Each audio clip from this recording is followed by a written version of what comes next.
Domain is the set of all the inputs that produce an answer, okay? And the range is the set of all the outputs. So when we're looking at functions, the items that you insert into, say, an equation, those would be the domain values. Function equation, say, you calculate the value, you output the range, okay? So if we look here at this first example, these are inputs x, outputs y. So the inputs are the domain. 2 is an input, 3 is an input, 4, 5, 6. Input, input, input, input, input. The range are the values that we get out. Typically it's a y value or it's f of x, right? So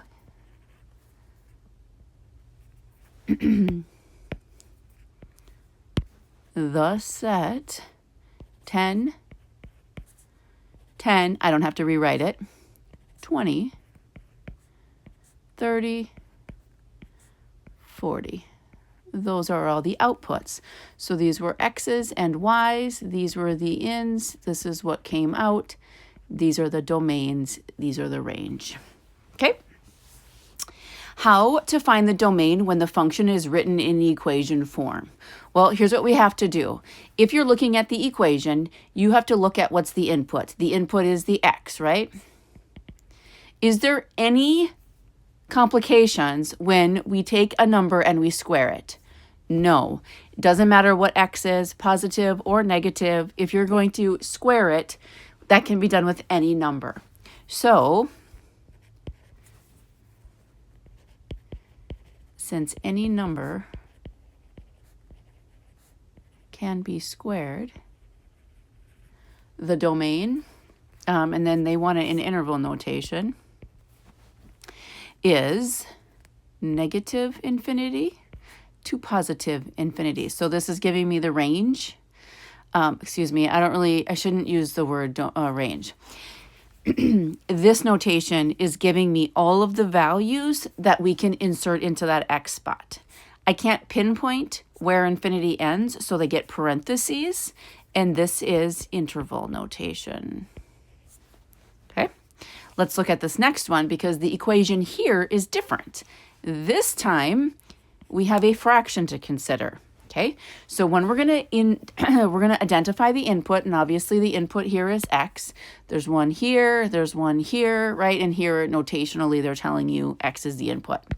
Okay, so when you have a fraction, you have to make sure that the denominator is not 0.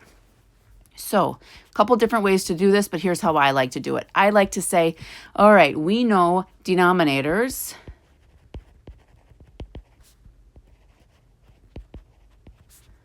cannot be 0. That is to say, 2 minus x cannot equal 0. I like to use the not equal. Some people leave it equal and then they just know that it's a not. This is good for me. Now, I also want to mention here that we don't care about tops of fractions. Tops of fractions can be positive, they can be negative, they can be 0. We don't care about top, it's the bottoms that we have issues. When the bottom is 0, the fraction itself is undefined. Okay? So solving this, we will get, I'm going to add x on each side. 2 cannot equal x. So basically, the only restriction we have is the value 2. So 2 can't be in the x spot. So again, we're going to do interval form. In interval notation, my domain is going to be all the numbers from negative infinity up to 2. Since I don't want to include the 2, it's a parenthesis. If I wanted to include it, I would have it be a squared off bracket, okay? But I'm not including it. And then I'm going to say or. This notation, this U kind of looks like an a U here. This, we say the word or when we see that, okay? And or it can be any number larger than 2. So this is notationally how we would give interval notation for every number except 2. All right, let's go here to square roots. Looking at our input again is x. What do we know about square roots? Well, we know that when it's an even root, like a square root or a fourth root, I cannot, underneath the radical, I cannot have a negative. So, even root cannot have a negative. What do I mean by that? 7 minus x has to be greater than or equal to 0. I'm going to solve this for x. So I'm going to add x on both sides. 7 has to be greater than or equal to x. Now, a lot of people are like, that's not how I learned to solve inequalities. Okay, fine. If you want to put the x on the left, that's fine. 7's on the other side, but which way does the inequality have to go then? Right? Well, it's opening towards the 7. So you can rearrange it, but just make sure that you're correcting the inequality statement. Okay, so that is my domain. Now, how do I write my domain in interval form? So the domain is x has to be less than or equal to 7. So I can go negative infinity all the way up to 7. I can equal 7, so I'm going to put a square bracket on 7 to show that I'm including it. Okay, and that is the domain for this radical, okay, function. All right, this doesn't make sense for this, so I'm going to take that right off of our site. All right, looking here at this image, describe the intervals of the values shown in the figure using inequality notation, set builder notation, and interval notation. Okay, so looking at this one, I can see that my x is in here, right? It is bigger than or equal to 1, less than or equal to 3. And then x could be here, which alligator opens to the big guy, right? So 5, ooh, I made a mistake. I don't want the or equal to sign. Hollow circles on number lines mean it's not included, so I don't want to include the 5, okay? So that's my inequality notation. Set builder notation is when we write it this way. We say the set, and when you have the set symbol, I wish I drew it better. There we go. We say the set of x, straight line down is such that, and then you give the statements about what you know. 1 is less than or equal to x, which is less than or equal to 3. Okay? Or 5 is less than x. So x can be in this group or this group. And I'll close that. That is set builder notation. Okay? Interval notation, I can go 1 up to a 3. And I'm going to include it. Or 5 to infinity, but I don't want to include the 5. And infinity, you can't pinpoint it, so it's never going to get a square bracket. And there is interval.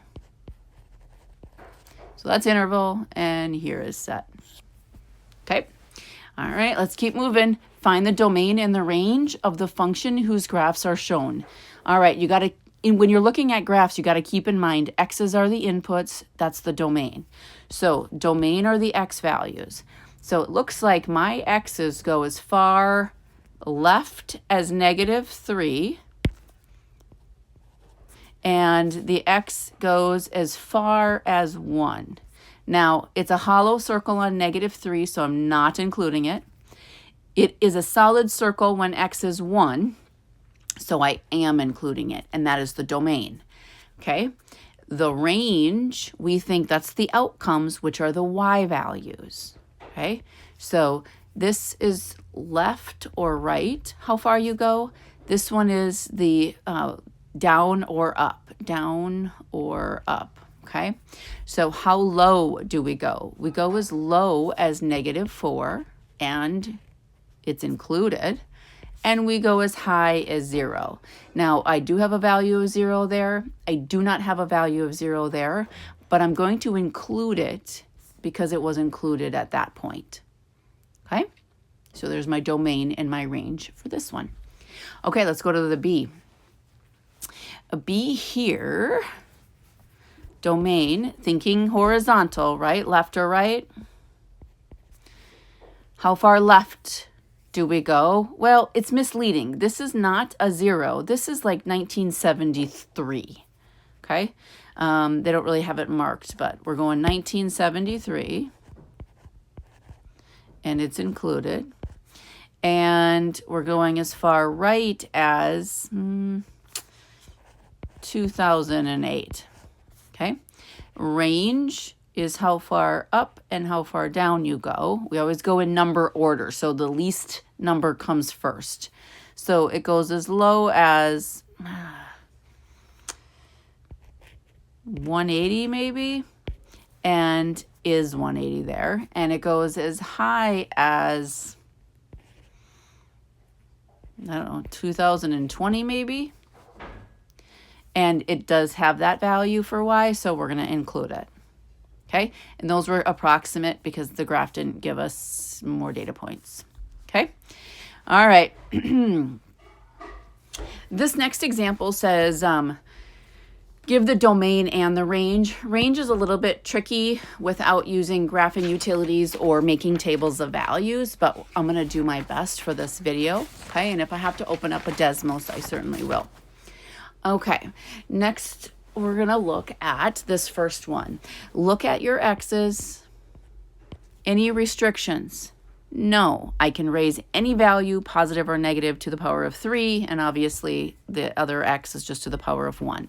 So the domain here is all real numbers. So if I'm going to do interval notation, I'm going to say -infinity to infinity. Okay? Now, range, I'm going to need a graph to look at. So I can either open up a graphing calculator or Desmos, or if you know a little bit about cubic functions, you know that for any polynomial, actually, the leading number, if it's positive, that's how your graph is going to end. Whatever the highest power is, that's the degree, and that's the maximum direction that your graph is going to go. If it's an odd power, the graph is going to start and stop in opposite directions. So that means this graph is going to do something like that, which means that my range is it goes down forever and up forever. Okay? You'd have to graph it to see it if that was foreign to you, what I just mentioned. Okay, let's go to B. I have a denominator, and we know denominators can't be 0. So hopefully you're thinking, well, I know that x plus 1 cannot be 0. In other words, x cannot be -1. Okay, so my domain is, if I'm going to do interval notation, did it say?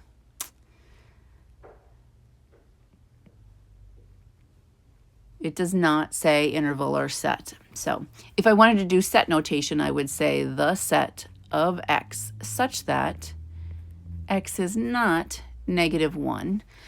On the back end of that, you could either be done if you're like in an introductory algebra class, or if you're in advanced class, you're going to want to say x is any real number. Okay, so you're excluding the -1, but other than that, it's any real number. Okay, for this class, I would accept that. All right, let's talk about range. I'm going to need a picture of this graph. Okay, this is a rational function, and I know that I'll never have a -1 for x.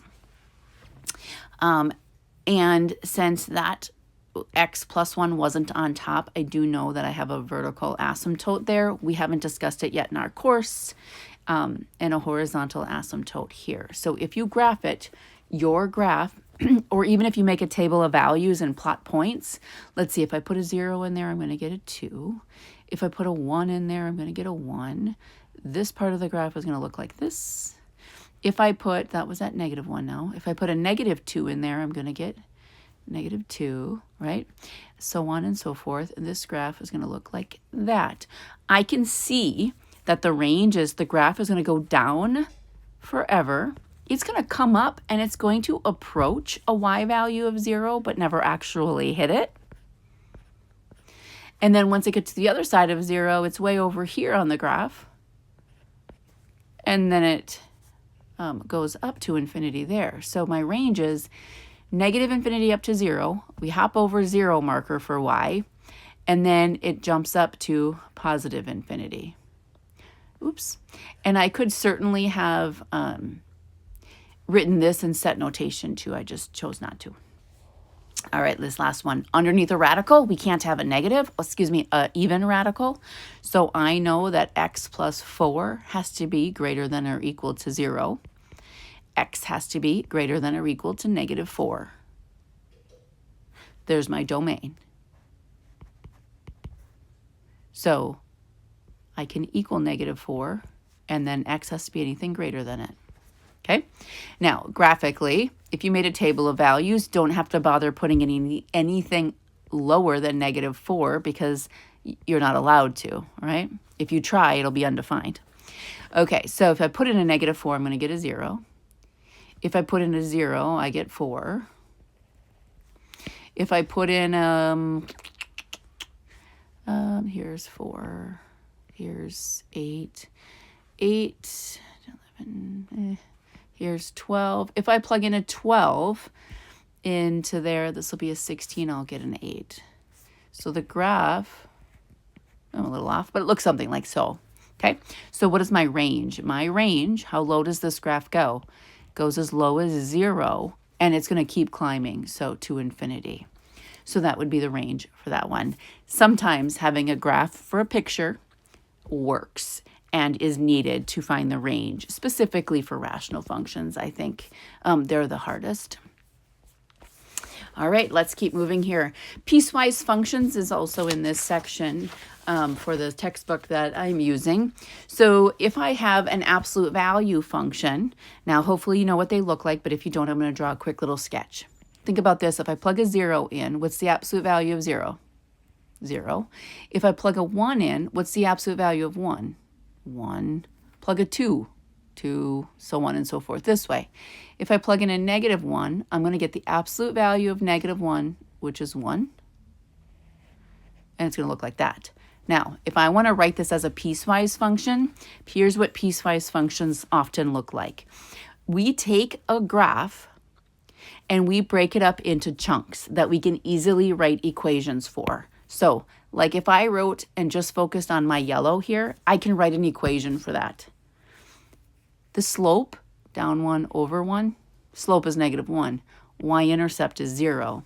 So the equation of this part is y equals -1x plus 0, right? The equation for this part, we'll make this part blue, is y equals 1x. Now, piecewise function, we're going to make it look like this. There's two parts to it. Okay? F of x looks like -1 if, -1x, if x is less than or equal to 0. Now let's do the blue. F of x is equal to 1x when x is greater than 0. I'm not going to say or equal to. You can really only establish that once, and we did it on the top one. So this is a piecewise function because we broke this down into two parts. This is the equation, and when we would use it for the first part, this is the equation, and when we would use it for the second part. Okay? Now let's look at number 9 and do it again. Here, write a piecewise function that describes the sentence below. A museum charges $5 per person for a guided tour with a group of 1 to 9 people. Or it charges a fixed $50 fee for a group of 10 or more people. Okay, so here's what I'm seeing. There is one charge, n is the number of people. Okay, so if my number of people is between 1 and 9, there's going to be an equation. If my people are more than 10, see if that makes sense. 10 is less than n, or equal to, because we could have 10, okay? So if it's a group of 10 or more, it's a flat $50. All right. Now, if it is less than that, right, 1 to 9 people, it's going to be $5 per person. So $5 per person. And this is the cost for the tour. So if you have 8 people, you use the top equation. If you have 13 people, it's $50. All right, let's go again. A cell phone company uses the function below to determine the cost C in dollars for G gigabytes of data. Find the cost of using 1.5 gigabytes of data. So first part, the cost for 1.5 gigabytes. We are only, since this is 1.5 and it fits into that category, we only get charged $25. Okay? So that was it for that part. And find the cost for using 4 gigabytes. The cost for using 4 gigabytes, since the 4 is greater than 2, we used this equation. Okay? So what's that going to look like? It's going to look like 25 plus 10 times, and what was the G? 4 minus 2. A little bit of cleanup here. 25 and 20. The cost of 4 gigabytes is going to be $45. So that's that one. And that's that one. All right. Okay, I got one more piecewise function, and now we're working with the equation, and our job is to sketch the graph of it. So basically, for sketching the graph, I'm going to break it up into the 3 pieces. So if I'm focusing my attention on values less than or equal to 1, here's where 1 is, okay? I'm going to use this equation. So if I plug in a 1, I'm going to get a 1. And that's kind of where it ends, right? If I plug in a 0, I get 0. If I plug in a negative 1, and I'm just using this piece, okay? If I plug in a negative 1, oops. A negative 1 gives me a 1. If I plug in a negative 2, I'll get a 4. 2, 3, 4. Okay, so this graph, it's a parabola. Comes, hits here. Comes, it hits here. I would like to say it keeps going, but it doesn't keep going. And the reason it doesn't keep going is because once I hit 1, I am done with this graph. So actually, it's this graph until I get to 1. So it's there, okay? And it stops there, and that point is included. Next. If I am between the values of 1 and 2, I have a y value of 3 and only 3. So 1, 2, here's the 3 marker. Not at 1, because this is not an or equal to, so I'm going to put a hollow circle. Once I get to 2, I'm still at a y value of 3. And that one's included because it's for that point also. So that part looks like that. So this is for the blue piece. Okay. Lastly, if I'm greater than 2, I got to go all the way up to it because 2.1, that's this equation too, right? All right. So not at 2, but past it, right? So I'm going to have to calculate for when it is 2. So if I plug a 2 in here, I'm going to get a 2. But I don't actually want that point. But I want to make sure if I plug in 2.2, I'm including that point. And if I'm doing 2.3, I'm including that point. And 2.5, then I'm including that point.